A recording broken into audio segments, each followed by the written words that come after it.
Okay.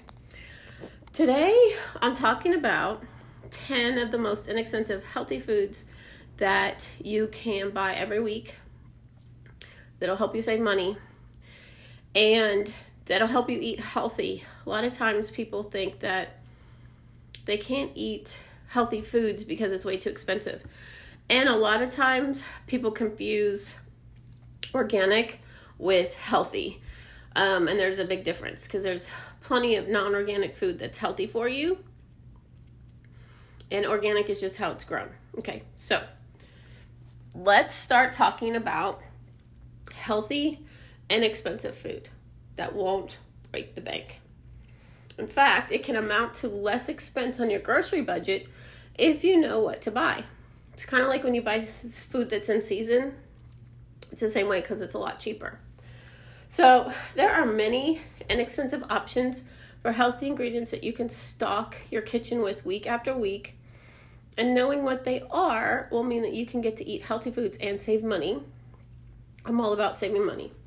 So what should you shop for at the grocery store? Well, here are the 10 of the most inexpensive healthy foods that you can start stocking up on. Broccoli. I know a lot of kids don't like broccoli, and a lot of adults. I personally love it.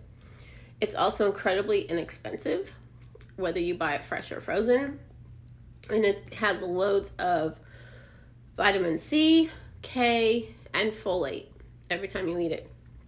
So you can use it raw as a snack or on salads. You can make a stir fry, which broccoli is one of those go-tos for pretty much all stir fries. Steam it for a side dish, which is what I do all the time. Or make a lightened up version of a broccoli casserole. My broccoli casserole is fresh broccoli, fresh cauliflower that's already like in pieces, fresh Brussels sprouts, cut those in half, put them all in a casserole dish, put coconut oil all over it, some garlic powder, and cook it in the oven for about 30 to 40 minutes on 400, and it like just makes them all crunchy and really good. And for people that don't like Brussels sprouts, my daughter doesn't like it, and she'll eat this because they don't taste like Brussels sprouts. They taste like roasted veggies. So broccoli is one that's very good for you. Spinach. With a lot of lettuce is recalled because of E. coli. Every summer you see that. So spinach is one of the safer ones to get. Plus, it's really inexpensive for the big bag. It's full of good stuff, just like broccoli. It is rich with vitamin C, K, folate, plus it has vitamin A and manganese too. So most people will put it as a base to their salad. They'll put the spinach and they'll put like spring mix or something on it. But you can put it in soups, stews, saute it, or even put it in with a smoothie. When I used to make my own juice with the veggies and fruits, I would just buy frozen spinach and throw it right in there. And you didn't even know it was in there. Because my beets, I would put beets in there, and that would be the flavor I could taste the whole time. But yeah, spinach is a really good one that's very inexpensive. The next one is sweet potatoes. My favorite. If you watched me last week with my 5-day challenge, and I talked about when I went grocery shopping, I went this morning, bought my sweet potatoes, made them and my meatballs this morning already in my air fryer. The sweet potatoes are one of the healthiest and longest lasting items you can stock your kitchen with. A large bag of sweet potatoes can last several weeks, and you get beta carotene, B vitamins, so more than just one, and potassium. And it's also filled with fiber, so you'll feel fuller longer, which means that you're not going to have your insulin spiking, and you're not going to feel like a crash after you eat a white potato or any white flour foods. So I just chopped mine up this morning, put them in the air fryer, and I'll eat them for dinner with quinoa and veggies. And for breakfast, I'll heat them up and then put an avocado on it. But yeah, one bag One bag could last you a while, like a large bag, but mine, it won't last more than a week in my house because I eat them at least twice a day. So they're really healthy for you, and they are a very good long-lasting carb. These are one of those good carbs that you want to eat, not the white floury carbs that make you hungry in like 5 minutes. Okay, canned tomato. Most people use them for soups, stews, and casseroles. They do have the low sodium version that you want to make sure you get. Also, make sure the cans are BPA free. It doesn't have that chemical in it. Because I buy the whole peeled tomatoes when I make my homemade pasta sauce, which I'm making later on today. I make sure it's BPA, and a lot of times I'll buy organic too, just for that extra goodness. But yeah, I have chopped the canned diced tomatoes on hand for when I make my chili in the wintertime. But yeah, having these on hand, you can throw it in any recipe. And they're super cheap. So watch for sales at your grocery store, because they might have one of those like BOGO, buy one get one free kind of things, or just marked down. So yeah, that's a good time to stock up. Brown rice. Okay, it's inexpensive, it's full of fiber, and it's full of vitamins and minerals. Now, brown rice may help also reduce the risk of those unwanted health issues because it doesn't have the white flour and sugar stuff that all the other white foods have. So those are all stripped of nutrients, anything that's white. So that's why the darker grains and things like that are better for you, because their nutrients are not removed. So if you're just eating white rice, you're not getting any nutrients from it, and it's just causing your blood sugar to spike, or anything else white flour. Okay. Other than brown rice, other gluten-free grains that you can stock up on are quinoa. I'm always have quinoa. In fact, I bought more today because I eat quinoa in my dinner bowl with the sweet potatoes and veggies, broccoli sometimes. So some other ones you could get are buckwheat, amaranth, and sorghum. I haven't tried those, but they are still a healthier version than the white flours. Beans, oh my gosh. I have so many gallon mason jars full of beans in my pantry. I buy dried beans, and those are like, oh my gosh, under like $1 a bag. So I'll stock up on those. When the stores were running out of food last year with COVID, I was stocking up on beans because that's what I was going to have to be cooking if we couldn't get meat for my husband. I mean, I'll eat beans all the time because of being vegan, but I was making sure I had that for protein for him.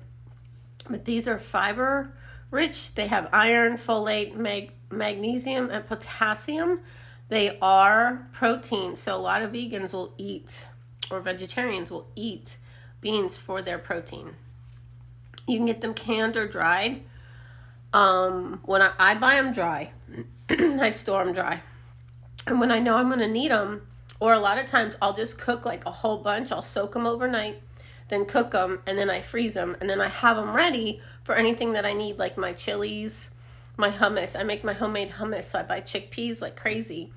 And I'll soak them, and then I'll put them in individual containers and freeze them. And then that way I pull it out to thaw it out like I did this morning to make my hummus for the week. So they're super, super, super easy, and oh my gosh, super cheap. Like way cheap. Like a whole bag of beans is $1, and you're not even going to use a whole bag in one recipe. Like if you make like a chili, you might use that if you make like a big pot of chili. But most of the time you won't use that many beans. So they're really inexpensive and healthy to have in your kitchen.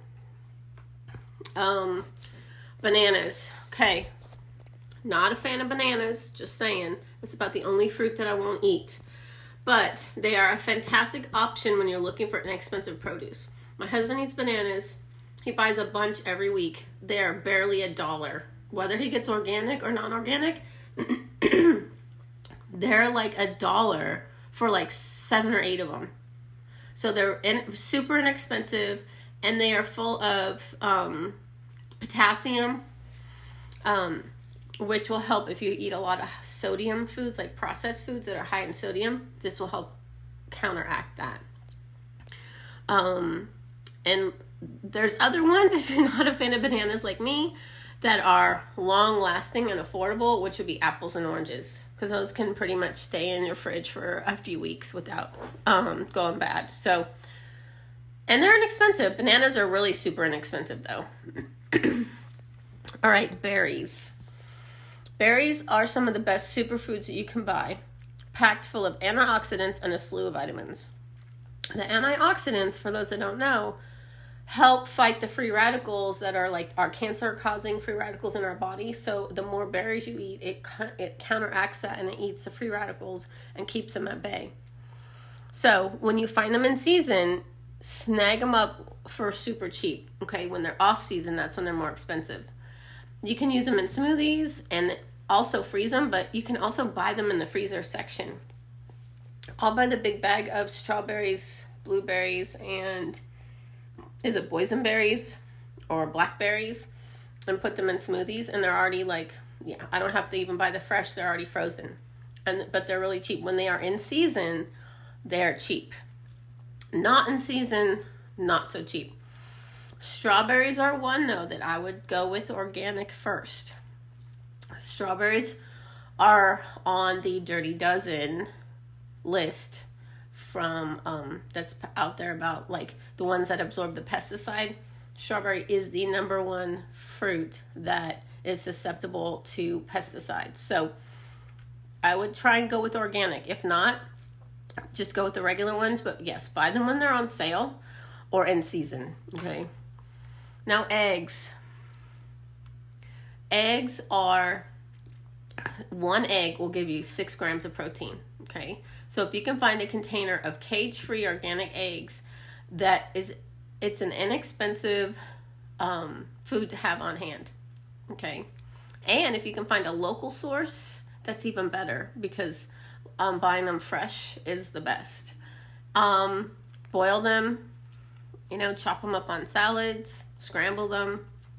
I used to eat eggs all the time, but when I went vegan, I eat eggs very little now. But yeah, you can make a quiche with them with the spinach. You can saute the spinach and do the whole quiche thing. But yeah, they're very versatile, and they're a great protein for kids if they like the hard-boiled eggs, and let them snack on that, and it's so much healthier. Okay, now lastly, the last one I want to talk about is popcorn. However, it's not the popcorn that you buy in that huge big bag for dirt cheap that's full of chemicals and stuff that's not good for you. What you want to do is just buy the kernels. Some people may have an air popper and you can pop them like that. But what you could do is just get a brown bag like you would for lunch. Put the kernels in, put a 1/4 cup of the kernels in that brown bag. Close it up. Put it in the microwave on high until you hear the popping stop. And then you can make your own that way. But if you have an air popper, that's even better too. To do it, because then you can control what you put on it. You can put very little salt on it. You can put your own toppings. If you put butter on it, you can get the grass-fed butter or the better butter for you, not the margarine that's full of chemicals. Okay. So hopefully this helps you have a clear picture of some inexpensive healthy food that you can afford to buy. Okay, a lot of people, like I said before, mix up healthy versus organic. Yes, organic, I'll talk a whole thing about what organic food is, but healthy doesn't have to be expensive.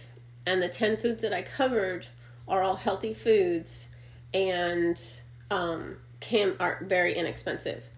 Popcorn, I'm not sure of, because I don't eat popcorn because it's white, it's corn. I don't eat corn because it's genetically modified, so I don't need the extra chemicals that are in it, but a lot of people still eat it. If you find organic, that's the way to go, because it won't have the GMOs in it. But the rest of those foods are all healthy and inexpensive. So always buy in season. Not always, but you know in season can be cheaper. Sometimes you have to buy out of season, which is fine. I do that too. But sticking to in-season foods and then looking for the ones that are inexpensive, you can still afford those and it's not going to break the bank, and you know that you're eating healthy and you're feeding your kids and your family something healthy. Okay? So, thanks for joining me, and I'll see you guys next time.